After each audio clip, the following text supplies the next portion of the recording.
Mis hermanos me demandaron para quitarme mi parte de la herencia, pero cuando los expuse frente a toda la familia, su reputación quedó destruida. Mis hermanos siempre fueron personas que se vieron a sí mismas como superiores, como si el simple hecho de haber nacido antes les otorgara un derecho natural sobre mí y sobre todo lo que me rodeaba.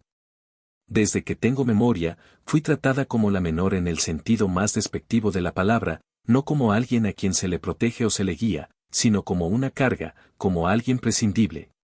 Una pieza que se movía en función de sus intereses y que, si en algún momento dejaba de serles útil, simplemente podían apartar sin remordimiento alguno.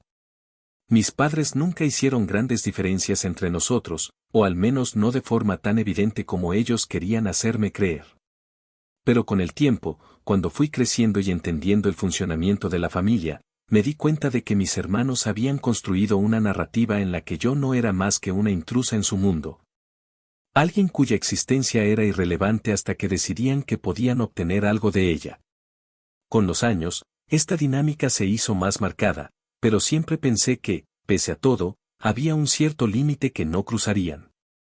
Por ingenua que fuera, creía que la sangre, el hecho de haber crecido en la misma casa, de haber compartido los mismos momentos, significaba algo para ellos. Me equivoqué. La muerte de mis padres fue la línea que marcó el verdadero rostro de mis hermanos, la separación definitiva entre lo que una vez creí que éramos y lo que realmente siempre fuimos. Cuando ellos murieron, dejando tras de sí una herencia considerable pero no exorbitante, su actitud cambió de inmediato. No hubo luto, no hubo duelo más allá de lo estrictamente necesario para aparentar, y apenas se habían cerrado los trámites funerarios cuando la conversación se tornó en algo que, aunque esperaba, no dejaba de doler. La repartición de bienes. Mis padres, conscientes de que la relación entre nosotros no era la mejor, dejaron un testamento claro y detallado en el que especificaban que la herencia se dividiría en 3 partes iguales, sin excepción. No dejaron margen para la interpretación ni para discusiones. En el papel, todo estaba diseñado para que nadie pudiera intentar sacar ventaja de los otros. Pero lo que no pudieron prever es que la avaricia de mis hermanos era más fuerte que cualquier documento legal. Ellos ya habían decidido, incluso antes de la lectura oficial del testamento, que yo no merecía mi parte. Al principio, intentaron abordar el tema con un tono condescendiente, como si estuvieran haciéndome un favor al hacerme ver lo que, según ellos, era lo mejor para todos. Mi hermano mayor fue el primero en tomar la palabra en una de nuestras conversaciones privadas, diciéndome que, considerando que él tenía una esposa y 2 hijos que mantener y que mi otro hermano también estaba casado y con responsabilidades económicas mucho más grandes que las mías, lo más lógico y justo sería que yo renunciara a mi parte para que ellos pudieran asegurar el bienestar de sus familias. Su argumento era simple: yo estaba soltera, sin hijos, sin cargas familiares que me obligaran a necesitar ese dinero de la misma forma en que ellos lo necesitaban. Intenté explicarles, con toda la paciencia que pude reunir, que la herencia no era un asunto de quien la necesitaba más, sino de lo que mis padres decidieron que era justo. No se trataba de caridad ni de quien tenía más gastos, sino de respetar la voluntad de quienes nos dieron la vida. Pero mis palabras no hicieron más que irritarlos. Mi otro hermano tomó el relevo en la discusión, usando un tono más agresivo, acusándome de ser egoísta, de no entender lo difícil que era mantener un hogar, de no tener idea de lo que era realmente la vida adulta. En sus ojos, yo seguía siendo la niña que podían manipular, la que podían doblegar con un par de palabras cargadas de culpa. Al ver que mi negativa era firme, pasaron de la manipulación emocional a la intimidación. Sus palabras se volvieron más duras, sus gestos más fríos. Comenzaron a deslizar comentarios sobre cómo sería complicado manejar todo el proceso legal de la herencia, insinuando que, si decidían complicar las cosas, yo terminaría gastando más en abogados que lo que recibiría al final. Fue en ese momento cuando entendí que esto no era una simple discusión familiar, sino el inicio de una batalla. No estaban tratando de convencerme con razones, estaban advirtiéndome de que, si no cedía, me enfrentarían con todo lo que estuviera a su alcance. Decidí no responder de inmediato. Sabía que cualquier palabra que dijera en ese momento solo les daría más argumentos para atacarme. En lugar de eso, busqué asesoría legal. Quería saber exactamente qué derechos tenía, qué podían y qué no podían hacer. Y fue ahí donde la realidad me golpeó con toda su crudeza. La ley estaba de mi lado, sí, pero eso no significaba que la pelea sería fácil. Podían retrasar el proceso, podían hacer reclamaciones infundadas, podían incluso intentar manchar mi reputación para debilitar mi posición. Y lo peor de todo es que, cuando comencé a investigar más a fondo, descubrí que ya lo estaban haciendo. Mis hermanos, sin mi conocimiento, habían comenzado a difundir entre la familia la idea de que yo era la que estaba tratando de quedarme con todo. Que estaba intentando encontrar formas de impugnar el testamento para despojarlos de su parte. Decían que siempre había sido egoísta, que nunca había valorado a la familia, que no me importaba el esfuerzo que ellos habían hecho a lo largo de los años para cuidar de nuestros padres. La ironía de esas palabras era casi risible, porque la verdad era que yo fui la única que estuvo ahí en los momentos difíciles, mientras ellos vivían sus vidas sin preocuparse más que por ellos mismos. Cuando me enteré de todo esto, sentí una mezcla de rabia e incredulidad. No solo querían quitarme mi parte de la herencia, sino que además estaban tratando de destruirme socialmente para asegurarse de que nadie me apoyara. Pero si creían que eso me haría rendirme, estaban muy equivocados. Lo que no sabían era que yo tenía pruebas de que fui la única que realmente se hizo cargo de nuestros padres, de que ellos prácticamente los abandonaron en los últimos años de su vida. Tenía registros, mensajes, fotografías, testimonios. Y si ellos estaban dispuestos a llegar tan lejos, yo no iba a quedarme atrás. Si querían una guerra, la tendrían. Pero no sería una batalla justa. Porque a diferencia de ellos, yo tenía la verdad de mi lado. Y la verdad, cuando se expone en el momento adecuado, puede ser más devastadora que cualquier mentira bien construida. Actualización 1. Han pasado varias semanas desde la última vez que hablé con mis hermanos. El proceso legal avanza lentamente, como todas las cosas que dependen del sistema judicial, pero el tiempo solo ha servido para confirmar lo que ya sabía. Ellos nunca estuvieron dispuestos a negociar de buena fe. No ha habido ningún intento de reconciliación, ninguna conversación para intentar encontrar un punto medio. Al contrario, cuanto más me aferro a mi derecho sobre la herencia, más agresivos se han vuelto en su estrategia para intentar dejarme sin nada. Pero lo que no saben es que, en ese mismo tiempo, he estado recopilando todo lo necesario para que cuando llegue el momento, no solo los derrote, sino que los destruya públicamente. Al principio, cuando comencé a revisar todos los documentos relacionados con la herencia, me enfoqué únicamente en el aspecto legal. Quería estar segura de que no había ningún vacío que ellos pudieran usar en mi contra, de que el testamento era sólido y no dejaba margen para interpretaciones. Pero mientras más investigaba, más cosas turbias salían a la luz.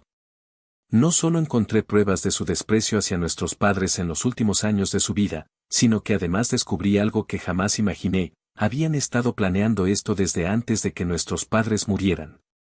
Lo supe porque revisé conversaciones antiguas, correos electrónicos y mensajes que intercambiaron entre ellos, creyendo que jamás serían vistos por alguien más.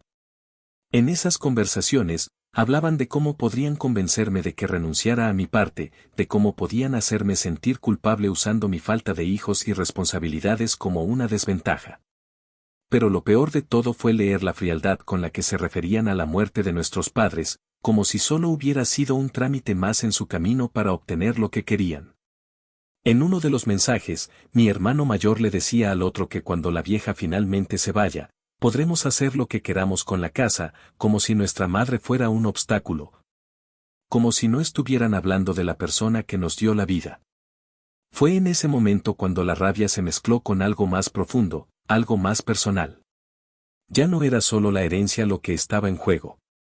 Era el respeto por la memoria de mis padres, por todo lo que hicieron por nosotros, por todo lo que significaron. Mis hermanos no solo querían quedarse con todo, sino que además lo hacían sin un mínimo de respeto, sin siquiera el más leve indicio de duelo o gratitud. Y eso era algo que no podía permitir. Decidí que, si ellos querían jugar sucio, yo lo haría mejor. Así que comencé a recopilar pruebas, no solo sobre su falta de interés en nuestros padres cuando estaban enfermos, sino también sobre cómo se aprovecharon de ellos en vida. Porque lo que mucha gente en nuestra familia no sabía era que mis hermanos llevaban años manipulando a mis padres para que les dieran dinero. Con excusas que iban desde necesitamos ayuda con la hipoteca hasta los niños necesitan más cosas y estamos en una mala racha. Siempre encontraban una forma de sacarles algo, pero nunca estaban presentes cuando realmente los necesitaban. Revisé extractos bancarios, encontré transferencias de grandes sumas de dinero a sus cuentas en momentos en los que ellos afirmaban estar pasando por dificultades. Vi cómo mis padres les prestaban dinero que jamás fue devuelto, cómo se encargaron de exprimirlos hasta el último momento sin el menor remordimiento. Y mientras hacía esto, recordé todas las veces que mi madre mencionó, casi con tristeza, que a mis hermanos solo los veía cuando necesitaban algo. En ese momento no supe interpretar esas palabras con la seriedad que merecían, pero ahora todo tenía sentido. Mientras tanto, ellos seguían con su teatro ante la familia. Decían que yo era la que quería despojar a la familia de sus bienes, que estaba obsesionada con el dinero y que no me importaba nada más. Cuando algunos familiares me llamaron para pedirme explicaciones, entendí que mis hermanos estaban moviendo piezas para aislarme, para ponerme en la posición de la villana antes de que yo pudiera defenderme. Pero lo que ellos no sabían era que yo ya había previsto esto. Me limité a decirle a cada persona que me preguntaba que, cuando fuera el momento adecuado, la verdad saldría a la luz. No discutí, no intenté justificarme. Sabía que cualquier palabra que dijera podía ser tergiversada y usada en mi contra. En cambio, esperé. Esperé pacientemente mientras seguía reuniendo pruebas, mientras preparaba mi estrategia. En la parte legal, mi abogado me confirmó que sus argumentos eran endebles y que su demanda no tenía fundamento. No podían probar que yo no merecía la herencia porque los documentos demostraban lo contrario. Pero la batalla judicial era solo una parte del problema. Lo que realmente importaba era lo que ocurría fuera de los tribunales, la guerra de percepción que ellos estaban librando contra mí. Así que decidí que, cuando llegara el momento, no me limitaría a ganar el juicio.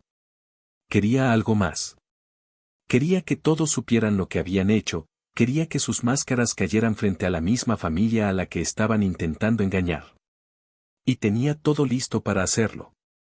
Lo que mis hermanos no entendían era que yo ya no era la niña ingenua a la que podían manipular con palabras bonitas o amenazas veladas. Habían subestimado a la persona equivocada, y cuando llegara el momento de exponerlos, no habría vuelta atrás. Actualización 2. El día del juicio finalmente llegó. Después de meses de tensión, de preparar cada detalle con meticulosidad, de contener la rabia y la indignación mientras mis hermanos seguían con su campaña de difamación en mi contra. Por fin había llegado el momento en el que todo saldría a la luz. Sabía que no iba a ser fácil. Ellos no eran el tipo de personas que admiten la derrota con dignidad, y estaba segura de que intentarían cualquier artimaña para desacreditarme, para seguir sosteniendo su historia. Esa versión manipulada de la realidad en la que yo era la villana, la egoísta, la ingrata que quería arrebatarles lo que, según ellos, les correspondía por derecho. Cuando entré en la sala, ellos ya estaban ahí. No me miraron directamente, pero sus posturas rígidas y las expresiones tensas en sus rostros hablaban por sí solas. Sabían que tenían que mantener la compostura frente al juez, pero también sabían que yo no me iba a quedar callada. Mi abogado me había advertido que lo más importante era mantener la calma, no caer en provocaciones, no dejar que me sacaran de mis casillas con sus mentiras. Pero lo cierto es que no me preocupaba. Sabía lo que tenía, sabía que las pruebas eran contundentes, que lo único que necesitaba hacer era esperar a que ellos mismos se enredaran en sus propias mentiras. El juicio comenzó con la presentación de sus acusaciones. Su abogado habló primero, con ese tono estudiado que buscan los defensores cuando saben que su caso se sostiene con alfileres pero tienen que fingir seguridad. Argumentó que mis hermanos tenían un papel más importante en la vida de nuestros padres, que fueron ellos quienes los apoyaron económicamente en sus últimos años, que mi contribución había sido mínima en comparación y que, por lo tanto, lo justo era que recibieran una mayor parte de la herencia. Dijo que, si bien el testamento especificaba una división equitativa, eso no reflejaba la realidad de la situación, que la voluntad de mis padres debió haber sido reconsiderada con base en las circunstancias. No pude evitar soltar una risa irónica, lo suficientemente baja para no interrumpir pero lo bastante evidente para que la notaran. Era impresionante la manera en que intentaban distorsionar los hechos. Sabía que era parte de su estrategia, que querían hacerle creer al juez que yo era una oportunista, que estaba reclamando algo que no me correspondía por derecho moral. Pero lo que ellos no sabían es que estaba preparada para esto. Mi abogado tomó la palabra y comenzó desmontando su versión con hechos, con pruebas, con documentos irrefutables. Presentó los registros médicos que demostraban que fui yo quien estuvo a cargo de nuestros padres en sus últimos años, los informes de las visitas al hospital, las facturas de medicamentos que yo misma pagué. Los mensajes de mis hermanos en los que inventaban excusas para no hacerse cargo. Pero lo mejor vino cuando presentó los estados financieros que demostraban que, lejos de haber sostenido económicamente a nuestros padres, mis hermanos habían sido una carga para ellos. El juez revisó con atención los documentos, mientras mis hermanos evitaban mirarme. Sabían lo que venía, sabían que la imagen de hijos responsables que intentaron venderse estaba desmoronando frente a todos. Pero lo que realmente los puso contra la pared fue cuando mi abogado presentó los correos electrónicos en los que hablaban de cómo planearon quitarme mi parte de la herencia incluso antes de la muerte de nuestros padres. Esos mensajes, escritos por ellos mismos, donde discutían cómo podrían manipularme, cómo usarían mi falta de hijos como argumento, cómo tergiversarían los hechos para que pareciera que yo no había hecho nada por nuestra familia. El silencio en la sala fue absoluto cuando el juez leyó uno de esos correos en voz alta. Mi hermano mayor, el mismo que había hablado con tanta seguridad al principio, bajó la mirada, mientras el otro se removía incómodo en su asiento. Su abogado intentó interrumpir, argumentando que los mensajes eran privados y que no reflejaban la situación completa, pero el juez lo detuvo con una sola mirada. Sabía que lo que tenía ante sí era más que suficiente para ver la verdadera intención detrás de la demanda. Pero la humillación no terminó ahí. El juez permitió que los testigos hablaran, y ahí fue cuando la farsa de mis hermanos terminó de derrumbarse. Vecinos de mis padres declararon que rara vez los veían visitarlos, que yo era la única que se hacía cargo de ellos, que muchas veces me vieron llevarles comida, ayudarlos con sus medicinas, acompañarlos a sus citas médicas. Una amiga cercana de mi madre testificó que ella misma había escuchado a mis padres quejarse de que sus hijos mayores solo los buscaban cuando necesitaban dinero, que nunca estaban ahí cuando realmente los necesitaban. Cuando les llegó el turno de hablar, mis hermanos intentaron defenderse, pero lo único que lograron fue quedar en ridículo. Mi hermano menor dijo que él no recordaba haber escrito esos correos, que seguramente habían sido sacados de contexto. El mayor intentó insistir en que yo solo estaba exagerando, que sí habían ayudado a nuestros padres pero que no guardaban pruebas de todo lo que hacían porque no esperaban tener que demostrarlo. Sus palabras sonaban débiles, sin convicción, como si ni siquiera ellos mismos creyeran en sus propias excusas. El juez no tardó en dar su veredicto. La demanda no solo fue desestimada, sino que además el juez los reprendió por intentar usar el sistema judicial para beneficiarse de manera fraudulenta. Ordenó que los bienes fueran repartidos según lo estipulado en el testamento y dejó claro que cualquier intento de seguir disputando la herencia sería considerado un abuso del sistema legal. Cuando todo terminó, mis hermanos salieron de la sala sin decir una palabra, sin siquiera intentar mirarme. Sabían que habían perdido, pero lo que aún no entendían es que esto apenas era el principio de su caída. Yo no iba a conformarme solo con ganar el juicio. Ellos habían intentado destruirme, arruinar mi reputación, quitarme lo que me correspondía, y ahora era mi turno de hacerlos enfrentar las consecuencias de sus actos.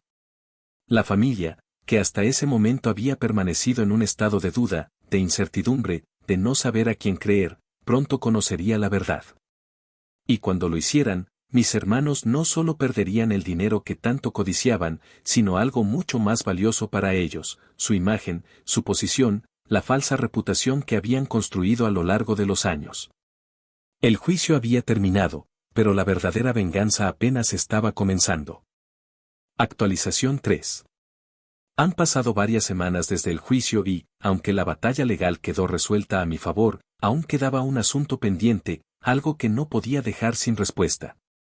Mis hermanos habían intentado destruirme, no solo en términos legales sino también en el ámbito familiar, tejiendo una red de mentiras para presentarme como la hija ingrata, la egoísta que quería arrebatarles lo que era suyo. Habían envenenado a los tíos, a los primos, a los conocidos, manipulando la narrativa a su conveniencia. Sabía que, aunque el juez desestimó su demanda y dejó en claro la falta de fundamentos en su acusación, muchos de los miembros de la familia seguían viendo todo esto como una disputa entre hermanos. Como un problema interno que no terminaban de comprender del todo. Para ellos, lo que pasó en el juicio era solo una parte de la historia, y mis hermanos aún tenían la oportunidad de seguir fingiendo, de seguir con su papel de víctimas. Eso era lo que más les importaba, más incluso que el dinero que intentaron robarme. Su imagen, la manera en que eran percibidos por la familia, era su mayor prioridad, su mayor activo, y yo estaba a punto de arrebatárselo de la única manera en que realmente dolería. Exponiendo la verdad frente a todos. Decidí organizar una reunión familiar. No fue algo casual ni espontáneo, sino algo meticulosamente planeado. Elegí la fecha con cuidado, asegurándome de que la mayoría de los miembros de la familia pudieran asistir. Me encargué de que el evento pareciera una simple comida de reconciliación, un intento de aclarar las cosas después de toda la controversia del juicio. Sabía que, si daba la impresión de que tenía otra intención, mis hermanos encontrarían la manera de evitarlo, de convencer a la gente de que yo solo quería seguir generando conflicto. Por eso fui estratégica.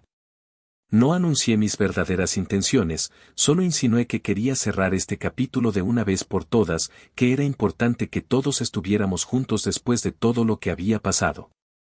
El día de la reunión llegó y, como esperaba, casi toda la familia asistió. Había cierta tensión en el ambiente, miradas cautelosas, conversaciones susurradas entre aquellos que aún no estaban seguros de qué lado debían estar. Mis hermanos llegaron con la misma actitud que habían mostrado durante todo este proceso, confiados en que aún podían manejar la situación, en que su versión seguía siendo la más creíble para la mayoría. Se comportaban con esa condescendencia habitual, fingiendo ser las víctimas que solo querían cerrar este capítulo, que no entendían por qué todo se había complicado tanto. Pero lo que no sabían era que esta vez, no eran ellos quienes controlaban la narrativa. Esperé hasta el momento adecuado. Dejé que la comida transcurriera con cierta normalidad, que la gente se relajara, que se sintieran lo suficientemente cómodos para bajar la guardia. Fue entonces cuando me puse de pie y llamé la atención de todos. Dije que había algo que necesitaba compartir, que era importante para mí que la familia supiera la verdad. No les di tiempo a mis hermanos para interrumpirme, no les di oportunidad de comenzar con sus excusas. Conecté mi computadora a una pantalla grande y proyecté lo que había preparado durante semanas, los correos electrónicos, los mensajes, las pruebas que demostraban la forma en que mis hermanos planearon todo. Desde cómo intentaron manipularme hasta cómo hablaron con absoluto desprecio sobre nuestros padres incluso antes de que murieran. El silencio en la sala fue absoluto. Las caras de todos reflejaban el impacto de lo que estaban viendo. Tíos, primos, incluso amigos cercanos de la familia observaban incrédulos como mis hermanos, aquellos que habían intentado hacerse pasar por los hijos sacrificados, en realidad habían planeado todo con frialdad. Como si se tratara de un simple juego en el que solo importaba quién obtenía más ventaja. Mis hermanos intentaron reaccionar, pero cada vez que uno abría la boca para defenderse, presentaba otra prueba. Los dejé sin margen para escapar, sin posibilidad de tergiversar los hechos. La acumulación de evidencias era abrumadora, una tras otra, dejando claro que todo lo que habían dicho hasta ese momento era una mentira. Mi tía materna fue la primera en romper el silencio, su voz llena de indignación mientras decía que no podía creer lo que estaba viendo. Un primo, que hasta ese momento había estado del lado de mis hermanos, negó con la cabeza antes de decir que esto era imperdonable, que no se trataba solo del dinero sino de la forma en que habían tratado a nuestros padres. De la falta de respeto que demostraron hacia su memoria. La reacción fue inmediata. La familia, que hasta ese momento había permanecido en una especie de incertidumbre, comenzó a volverse en su contra. Algunos se levantaron de la mesa, mirándolos con asco y decepción. Otros los confrontaron directamente, preguntándoles cómo podían haber hecho algo así, cómo podían haber sido tan cínicos. Mis hermanos, por primera vez en todo este proceso, se vieron realmente acorralados. No tenían una salida, no tenían una mentira preparada que pudiera salvarlos. Su única reacción fue el silencio, el intento desesperado de evitar las miradas de todos, de fingir que no estaban siendo arrinconados por sus propias acciones. Cuando todo terminó, se levantaron y se fueron sin despedirse, sin intentar reparar nada, porque sabían que no había nada que pudieran hacer para cambiar lo que acababa de pasar. La familia no los volvería a ver de la misma manera. La imagen que tanto habían cuidado durante años se había hecho pedazos en cuestión de minutos, y esta vez, no había forma de reconstruirla. Me quedé en la casa un rato más después de que ellos se marcharon, conversando con los familiares que se quedaron, respondiendo preguntas, escuchando las disculpas de aquellos que me habían juzgado erróneamente sin conocer la historia completa. Sentí una extraña mezcla de satisfacción y alivio, no solo por haberlos expuesto, sino porque por primera vez en mucho tiempo, me sentí verdaderamente libre de su sombra. No tenía que seguir defendiéndome de sus mentiras, no tenía que demostrar nada más. La verdad ya estaba sobre la mesa, y las consecuencias de sus actos lo seguirían por el resto de sus vidas. Actualización 4. Han pasado un par de meses desde la reunión familiar, desde el día en que expuse a mis hermanos ante todos y los dejé sin escapatoria, sin una mentira en la que refugiarse. No ha sido necesario hacer más que esperar para ver cómo sus vidas comenzaron a desmoronarse lentamente, pieza por pieza, como un castillo de naipes construido sobre una base frágil de engaños y manipulaciones. Su caída no fue inmediata, no hubo un gran escándalo público ni una confrontación final en la que admitieran su derrota, porque ellos nunca han sido el tipo de personas que reconocen sus errores. En cambio, fue un proceso gradual, casi imperceptible al principio, pero cada vez más evidente a medida que las consecuencias de sus actos comenzaban a alcanzarlos. Lo primero en desmoronarse fue su reputación dentro de la familia. Antes del juicio, antes de que todos supieran la verdad, mis hermanos se habían asegurado de mantener una imagen impecable ante los tíos, primos y conocidos.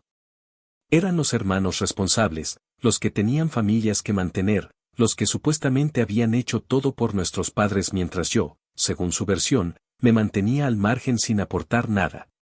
Pero esa fachada ya no existía. Después de la exposición pública de sus mentiras, se convirtieron en parias dentro del círculo familiar. Los tíos que solían apoyarlos, los primos que creían en su versión, incluso algunos amigos cercanos que siempre los habían respaldado, comenzaron a distanciarse. No hubo grandes discursos ni declaraciones dramáticas, simplemente dejaron de incluirlos en reuniones, dejaron de responder sus llamadas, dejaron de contar con ellos para cualquier asunto importante. Mis hermanos intentaron recuperar terreno, al principio con un tono de indignación, afirmando que todo había sido un malentendido, que yo había manipulado la información para hacerlos quedar mal. Pero nadie les creyó. Las pruebas eran demasiado contundentes, los mensajes, los correos, los testimonios, no había manera de justificar lo que habían hecho. Y cuando se dieron cuenta de que no podían reparar su imagen, pasaron a la siguiente fase, la negación. Fingieron que no les importaba, que ellos no necesitaban a la familia, que estaban mejor sin toda esa gente que los había traicionado al creer en mi versión de los hechos. Pero incluso esa actitud no pudo sostenerse por mucho tiempo, porque lo siguiente en derrumbarse fue su estabilidad económica. Mi hermano mayor tenía un negocio propio, un pequeño comercio que hasta ese momento había funcionado relativamente bien gracias a los contactos que había cultivado dentro de la familia. Tenía clientes que eran amigos de nuestros tíos, que llegaban por recomendación, que confiaban en él porque creían que era un hombre íntegro. Pero después de lo ocurrido, muchos de esos clientes desaparecieron. No fue algo inmediato ni drástico, pero poco a poco, la gente comenzó a buscar otras opciones, a llevar su dinero a otro lugar. Algunos simplemente dejaron de confiar en él, otros no querían verse asociados con alguien que había sido expuesto públicamente como un mentiroso y manipulador. Y lo que comenzó como una ligera caída en las ventas pronto se convirtió en una crisis financiera.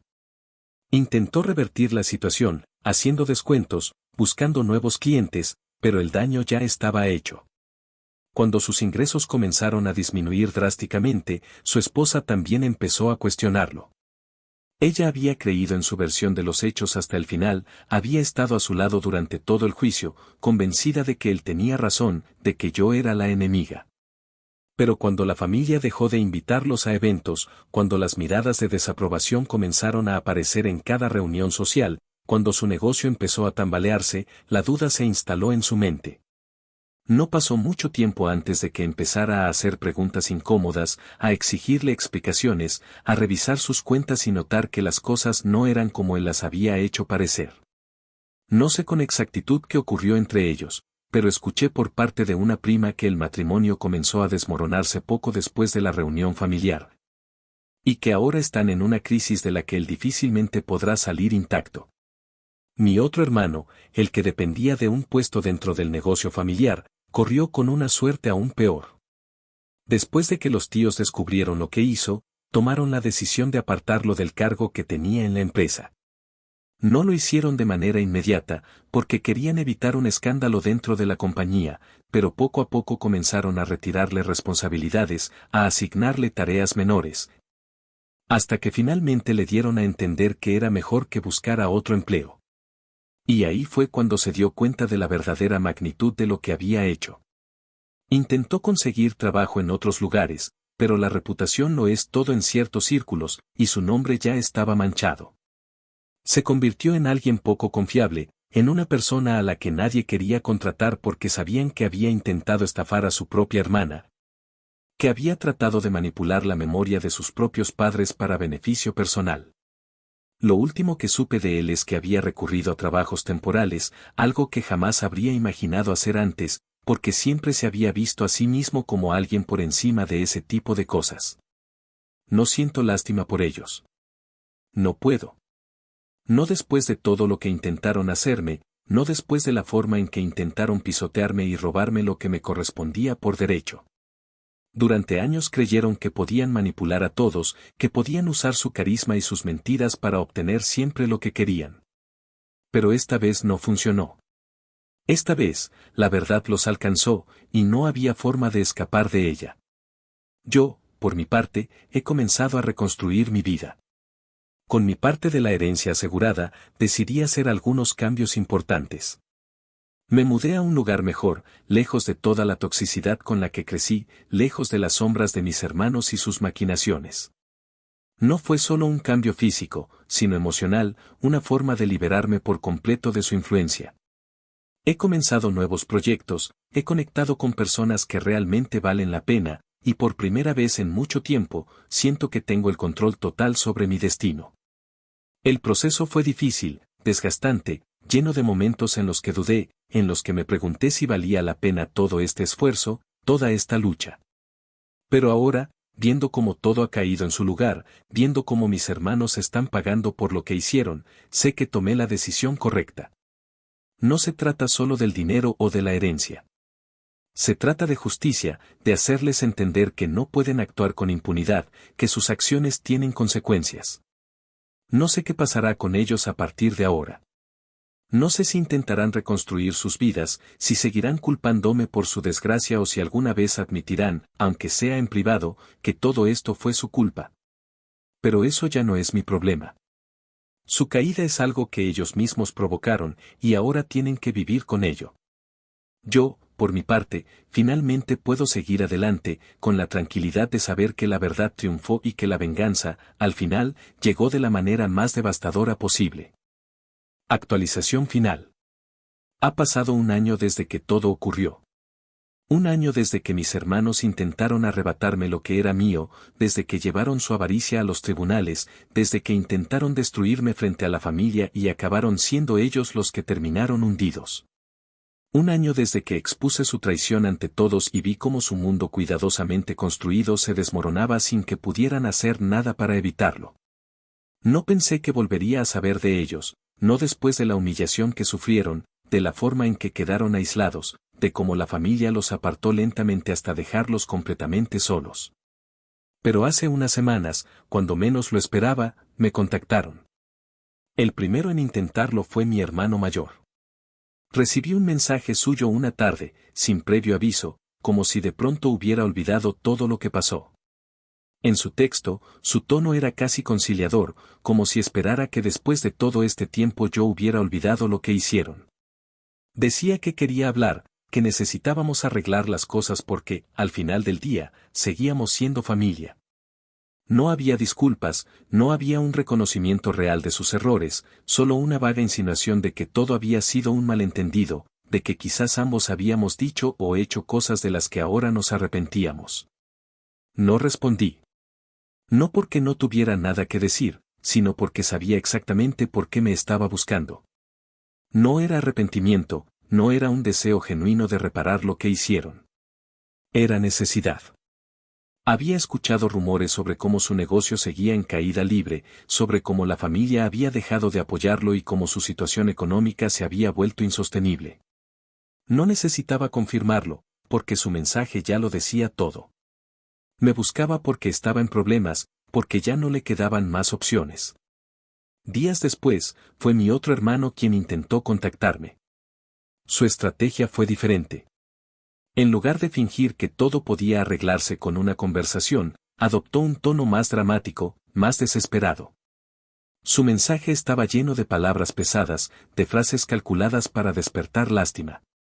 Me hablaba de lo difícil que habían sido los últimos meses, de cómo la familia lo había dejado de lado, de cómo había intentado encontrar estabilidad sin éxito. Insinuó, sin decirlo directamente, que necesitaba ayuda, que estaba en un punto en el que cualquier tipo de apoyo haría la diferencia. No pedía dinero abiertamente, pero la intención estaba ahí, flotando en cada palabra cuidadosamente elegida. Si hubieran intentado esto hace un año, quizás habría dudado. Tal vez una parte de mí habría sentido compasión, habría querido creer que realmente habían aprendido la lección, que el golpe había sido suficiente para que finalmente entendieran el daño que hicieron. Pero ya no soy la persona que fui antes de todo esto. No después de lo que me hicieron pasar, no después de la guerra que desataron en su afán de quedarse con lo que no les pertenecía. Así que respondí con la única verdad que necesitaban escuchar. Les dije que no. Les dije que yo no era la solución a sus problemas, que ellos mismos habían cavado su propia tumba y que ahora tenían que aprender a vivir con las consecuencias. Les recordé, sin rodeos, cómo me traicionaron, cómo intentaron manipularme, cómo quisieron arrastrarme a la ruina por su propio beneficio. Les dejé claro que no me interesaba reparar ningún lazo, que la familia que una vez tuvimos ya no existía porque ellos mismos la destruyeron. Y finalmente, les advertí que no volvieran a contactarme, que no intentaran jugar con mi compasión. Porque cualquier rastro de piedad que alguna vez pude haber sentido por ellos desapareció el día que decidieron que su avaricia valía más que el respeto por nuestros padres y por su memoria. No recibí respuesta. No esperaba recibirla. Sabía que no tenían nada que decir porque, por primera vez en sus vidas, se encontraron con alguien que no podían manipular, que no podían convencer con palabras bonitas o con discursos calculados para despertar culpa. Yo ya no era la hermana menor a la que podían doblar a su voluntad. Desde entonces, no he sabido nada más de ellos. No me interesa saberlo. Su destino ya no tiene nada que ver conmigo, y cualquier cosa que les ocurra de ahora en adelante es únicamente su responsabilidad. Me he centrado en mi vida, en aprovechar mi herencia de la manera en que mis padres habrían querido, en construir un futuro en el que su toxicidad no tenga cabida. A veces, cuando pienso en todo lo que pasó, en lo lejos que llegaron con tal de tratar de destruirme, me sorprende darme cuenta de que ya no siento rabia. No siento odio ni resentimiento, no tengo esa necesidad de seguir viendo cómo se hunden. Porque lo importante ya ocurrió. La justicia llegó, la verdad se impuso, y ellos fueron los únicos responsables de su propio colapso. Sé que, en algún punto, intentarán encontrar a alguien más a quien culpar por su situación, porque siempre han sido así, incapaces de asumir responsabilidad por sus propios actos. Pero eso ya no me concierne. Lo que importa es que, por primera vez en mucho tiempo, estoy en paz. Y esa, más que cualquier otra cosa, es la mayor victoria que pude haber obtenido.